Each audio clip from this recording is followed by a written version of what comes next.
el Señor, paz en el cielo, gloria en las alturas.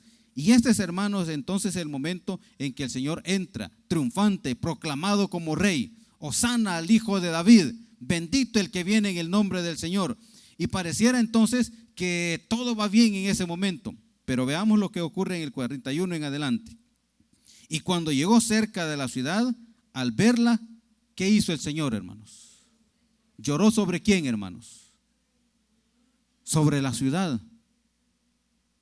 Fíjense qué momento más contrastante. La gente ha estado proclamándolo rey y todo así. Me imagino yo que cuando, o no sé si ustedes se percataron que al momento en que estaba siendo juramentado el nuevo presidente, inmediatamente cuando le dijeron quedáis investido y se le reconoce como el presidente de la República, la gente al fondo aplaudiendo, hermanos. Y así estaba ocurriendo cuando el Señor iba entrando, porque la gente esperaba que en ese momento Él iba a establecer su reino, y por eso decían: Hosana al Hijo de David, bendito el que viene en el nombre del Señor. Pero el Señor, contrariamente, lo que hace es que se detiene y mira a la ciudad y rompe en llantos.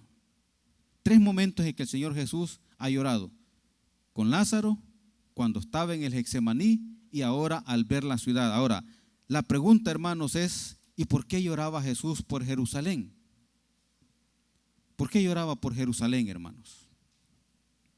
Fíjense que encontrando por ahí o leyendo algunas cosas, uno se da cuenta que Jerusalén en realidad tiene una tradición histórica, religiosa y política de gran importancia para Israel y principalmente para los planes del Señor.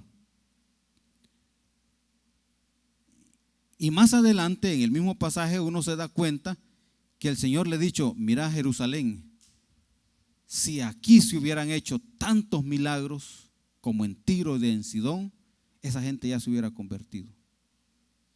Veamos por favor a la lectura.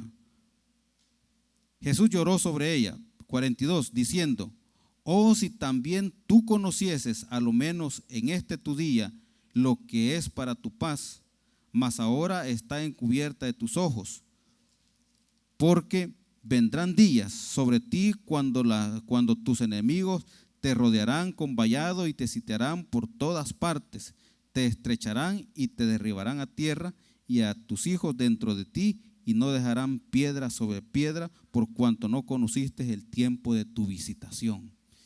El Señor sabe lo que va a enfrentar Jerusalén, hermanos. Jerusalén ha sido, como digo, una ciudad histórica importante. Allí hizo o levantó su ciudad David, Sión. Pero también a través de toda la historia que uno puede encontrar en la palabra, Jerusalén siempre ha sido una ciudad que ha sido disputada. Incluso en nuestros días estaba encontrando por allí por lo menos 5 o 6 guerras que han existido, y muchas han tenido en la historia moderna por propósito tomar Jerusalén. Incluso si ustedes recuerdan, los que han estudiado y los que en algún momento se nos dio algo de historia, ¿se acuerdan de los cruzados? Las cruzadas, hermanos, ¿sí? ¿Alguien recuerda eso? ¿O será que allá, sí, hermana Lidia, sí, ¿verdad? ¿Quién más recuerda de la cuestión esta de las cruzadas?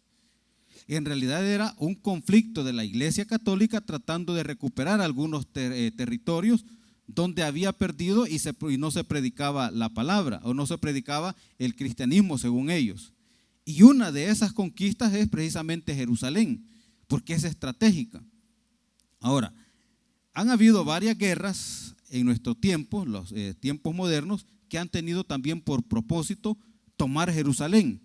¿Alguien recuerda la guerra de Yom Kippur? ¿No? ¿Será que pocos leen ahora la historia? Yom Kippur a la 1, hermanos. ¿No? La guerra de los 6 días. Tampoco. La guerra donde se establece el Estado de Israel, hermanos. Otra guerra. ¿Cuándo fue esa guerra, hermanos? Hay una palabra que dice: ¿y nacerá una nación en un día? Y ese día es 1948, hermanos.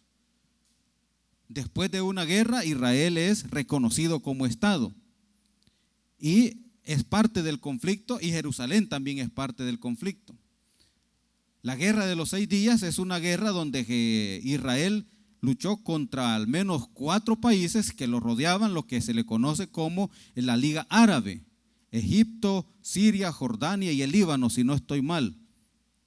Y todos ellos fueron derrotados en 6 días por Israel, teniendo una desventaja numérica en cuanto a su ejército y a la potencia de fuego que tenían.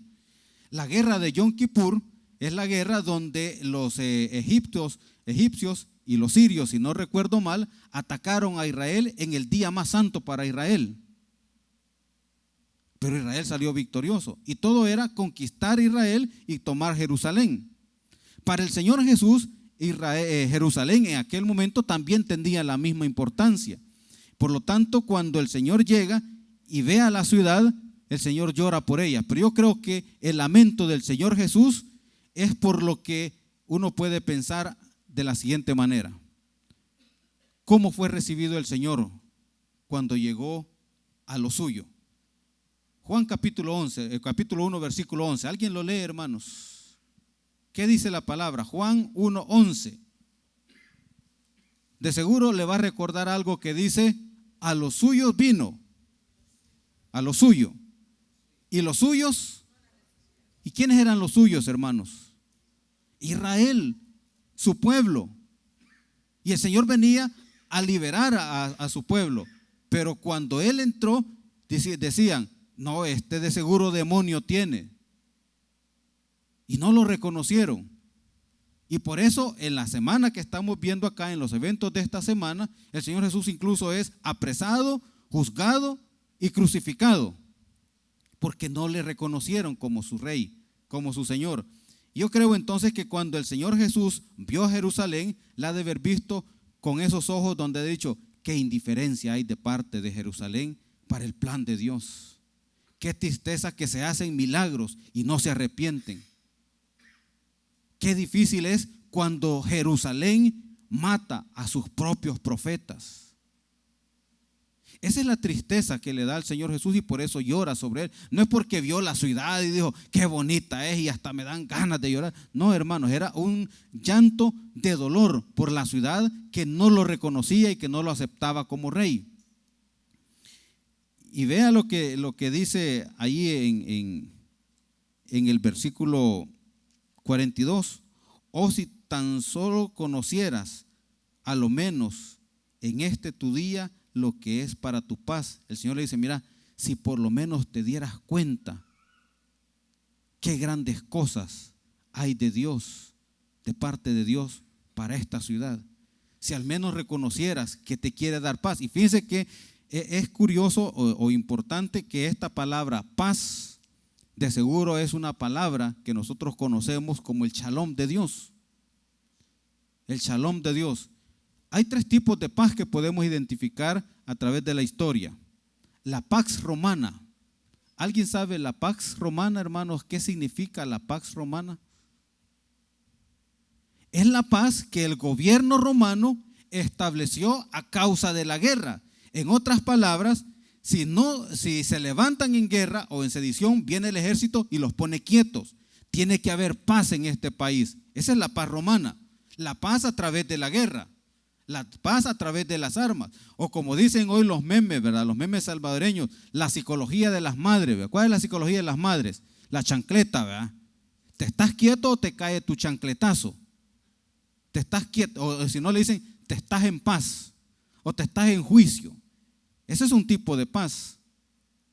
La paz del que el Señor está hablando acá es una paz integral, donde el Señor le trae bienestar a una nación y le dice: miren, si se dieran cuenta por lo menos que lo que yo quiero es paz para ustedes, ustedes hubieran cambiado de actitud.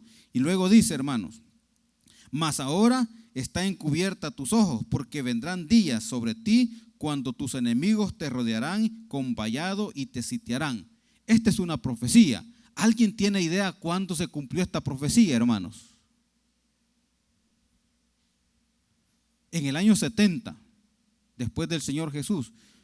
Todavía el Imperio Romano, y en este caso, por ahí se dice, a cargo de el emperador Tito, Jerusalén es destruida, es derribada. Y únicamente queda, hermanos, como dice la historia, si es que no me equivoco, lo que queda del templo, lo que hoy conocemos como el Muro de los Lamentos. Israel es destruida, Jerusalén es destruida, y por lo tanto esta profecía se cumple. Yo creo que el Señor Jesús estaba captando lo que iba a ocurrir en ese momento, y por eso dice: Jerusalén, vas a ser destruida y no va a quedar piedra sobre piedra. En otras palabras, el Señor le dice: mira, si ustedes conocen lo que es para tu paz, deberían arrepentirse. El Señor, cuando ve Jerusalén, lo ve complicado. Ahora, yo estaba pensando, hermanos, ¿cómo ve el Señor Jesús nuestra iglesia? ¿Será que el Señor ahora, al pararse aquí, lloraría? ¿Será que el Señor vería entre nosotros indiferencia, irrespeto? Fíjense que yo quiero hacer un llamado de atención, hermanos, y lo hago con base a esta palabra. Nos hace falta orden, hermanos. De repente alguien está aquí al frente orando y usted entra y se sienta y come churro y habla por teléfono, y los hermanos leyendo y leyendo, o están orando y los hermanos están entrando. No hay orden, hermanos. Está la hora del culto, 10:30, y el hermano Onan preguntando: ¿y qué hora es? ¿Por qué no han entrado? ¿Por qué no empezamos? Y el cafetín abierto, hermanos. El cafetín, hermanos, estará abierto de las 10:15 a las 10:30, hermanos. Pregunto, ¿y el Señor Jesús se parará acá y dirá algo acerca del orden de la iglesia? O cuando estamos sirviendo la Santa Cena, entra cualquiera y se sienta y mueve las sillas y hace cualquier cosa, pero no hay orden, hermanos. Yo recuerdo hace algún tiempo, hace un par de siglos atrás, yo era joven, ¿sí? Sí. Y en ese tiempo el hermano se recordará las tales corridas de la antorcha, 15 de septiembre, hermanos. Y nos íbamos la juventud que podía a un determinado departamento con la idea de correr con la antorcha el 15 de septiembre proclamando que en Jesucristo hay libertad, y íbamos a otro pueblo, ¿verdad? Y esa era la corrida de la antorcha, era todo el día. No es que todo el día corriéramos, había lugares donde uno se subía a los vehículos porque no había donde dar testimonio, y luego se bajaba en otro pueblo y llegaba a otro lugar. La última que yo me recuerdo, o de la que tengo memoria más fresca, es cuando estuvimos en Santiago Nonualco. De allí iba a salir la corrida de la antorcha, y entonces ahí estábamos el sábado, creo yo, o el día 14. Y era un movimiento interesante, fuerte, de jóvenes, pero uno sabía que cuando llegaba a esos lugares le tocaba dormir o en el suelo, en las bancas, donde hubiera, hermano, y no importaba, era un movimiento muy bonito. Ese día, hermanos, nos tocó dormir en el templo, entre las bancas, algunos en otros lugares, pero de repente, después de la cena, se apagaron las luces y empezaron a llover los zapatos, a tirar zapatos y todo, y hacer, uno diría, es que son jóvenes, qué bonito, y haciendo relajo, unos contando chistes, riéndose por otro lado. Un hermano dijo, y me disculpan, pero así lo dijo: anoche comí frijoles, así es que aguántense. O sea, era un ambiente de eso en la noche, hermanos. Y en la mañana, hermanos, ustedes se imaginan lo que había, o todo lo que había ocurrido en esa noche. En la mañana nos damos cuenta que en el fondo, en la parte alta del altar, decía: Jehová está en su santo templo, calle delante de él toda la tierra. Yo creo que a veces, hermanos, así hacemos nosotros. No importa que la presencia del Señor esté entre nosotros, no importa que necesitemos orden en la casa del Señor, porque si uno se fija en este pasaje de Lucas, más adelante el Señor entra al templo y les dice: ustedes han hecho cueva de ladrones. El Señor pone orden. A veces somos no solo desordenados, indisciplinados, sino indiferentes con las cosas de la iglesia. Y vemos algo, fíjense que yo quiero comentarles algo y lo digo porque no estoy hablando mal de los muchachos que estuvieron en la vigilia pasada o en el tiempo de oración pasado, y nos alegramos en que habían venido los muchachos de allá de la célula, ¿verdad? Y todos contentos y oramos por ellos y hicimos un vallado alrededor de ellos muy bonito. Yo creo que les impactó a ellos, pero algo ocurrió, que cuando hubo el refrigerio se sentaron todos ahí bonitos, o sea, el tiempo de comunión agradable. Pero de repente se empezaron a levantar y yo les dije, mira, han dejado basura. Yo no fui. Pero no, yo no fui, fue fulano. Y entonces me molesté un poco y agarré lo que pude y empecé a limpiar ahí. Y les dije el día de ayer, el viernes en la célula, esto no me gustó, no estuvo correcto y tratamos de hacer un poco de reflexión sobre eso. Pero ocurre, hermanos, que nosotros somos así. Usted ve algo mal puesto y dice, no me toca a mí arreglarlo. Indiferentes, hermanos. Hay una necesidad, dice, mientras no me toque a mí. Ahora la pregunta es, ¿será que el Señor Jesús lloraría por nuestra iglesia al vernos? Entonces, hermanos, vamos al tema. Tenemos visita, hermanos. Ordenemos la casa. Fíjense que el pasaje de Lucas, hay algo bien importante, versículo 44, hablando de las consecuencias que iba a tener Jerusalén. Y dice el 44, y te derribarán a tierra y a tus hijos contra ti, y no dejarán en ti piedra sobre piedra, por cuanto no conociste el tiempo de tu visitación. Le dice, mira, por cuanto ustedes no se dieron cuenta que el Rey de Reyes estaba entre ustedes, serán destruidos y ni siquiera quedará piedra sobre piedra, hermanos. Y por eso el tema, hermanos, examinémonos nosotros y preguntémonos, ¿el Señor está con nosotros, hermanos? Tenemos visita del Señor, hermanos. Ordenemos nuestra casa, hermanos. Yo quiero, y no sé si este comentario será atrevido, pero debo hacerlo. Quise haber iniciado en esta mañana pidiéndole que a los jóvenes que se sientan ahí atrás, que se sentaran aquí adelante. Pero de seguro puede haber sido cuestionado por los padres. ¿Cómo es que los está mandando para adelante? Pero ¿por qué estoy diciendo eso, hermanos? Si usted se vaya atrás a la hora del culto, lo menos que está ocurriendo es que estén poniendo atención, están con el teléfono. Y no solo ellos, nosotros aquí también, hermanos. No estoy hablando solo del teléfono, estoy hablando de cualquier cosa que ocurre en nuestra iglesia. Dice acá el pasaje, por cuanto no conocieron el tiempo de la visitación del Señor. Y por eso yo pienso que en esta mañana el tema es adecuado. Tenemos visita, el Señor está con nosotros. Ordenémonos, hermanos. Si usted tiene que hacer algo, hágalo por interés en agradar al Señor.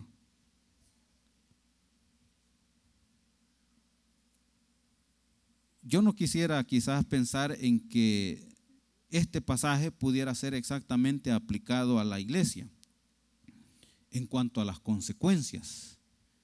Pero si así fuera, hermanos, estamos ante una situación complicada. Porque el Señor podría decir, miren, les he visitado, he hecho milagros, hemos hecho grandes cosas, ha habido palabra que les ha desafiado, pero no hay cambios. Y por cuanto es así, según lo que ocurre con Jerusalén, hubo una profecía de destrucción. Yo sé que el Señor Jesús el Padre es un Padre de misericordias, pero también es un llamado de atención, hermanos, a que podamos cada día mejorar nuestra convivencia, nuestro ministerio, nuestra responsabilidad y cada una de las cosas que el Señor nos ha permitido en el tiempo de su visitación, hermanos. Si creemos que Él está con nosotros, ordenemos nuestras casas, hermanos. Amén. Padre, en esta mañana te damos gracias porque tú has sido bueno. Y gracias, Señor, por esta palabra, Señor, porque encontramos a tu Hijo Jesucristo dándonos muestra, Señor, de la sensibilidad humana al llorar por sus amigos, al llorar por la nación, al llorar por Jerusalén, Señor. Pero también, Señor, de seguro nos anhela a cada uno de nosotros de tal manera, Padre, que quisiera que la iglesia también, Señor, sea una iglesia que conozca el tiempo de visitación del Señor.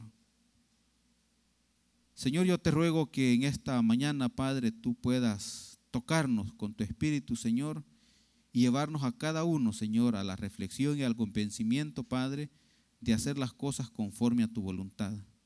Gracias, Señor, por estar con nosotros, Señor. Gracias por moverte entre nosotros, Señor. Gracias por aquellas obras milagrosas que has hecho en nuestras vidas. Gracias, Señor, por la respuesta que has dado a nuestras necesidades, Señor. Gracias, Señor, porque tú has sido fiel, has sido bueno, Señor. Y, Señor, te rogamos que a través de tu Espíritu Santo, Señor, nos permitas corresponder a ese amor tuyo, Señor, y no causar, Señor, una lágrima de tu Hijo Jesucristo. Te pedimos, oh Dios, que tú nos ayudes, que nos guíes, que nos dirijas, Señor, y perdones nuestro irrespeto, nuestra indiferencia, nuestra indisciplina, Señor, nuestra apatía, nuestro desánimo, Señor. Y que por el contrario, Señor, que tu Espíritu nos esfuerce cada día a ser diferentes, Señor, a agradarte a ti, Señor. Bendice, Señor, la iglesia, Padre, te lo pedimos en el nombre de Jesús. Amén. Amén. Que el Señor les bendiga, hermanos.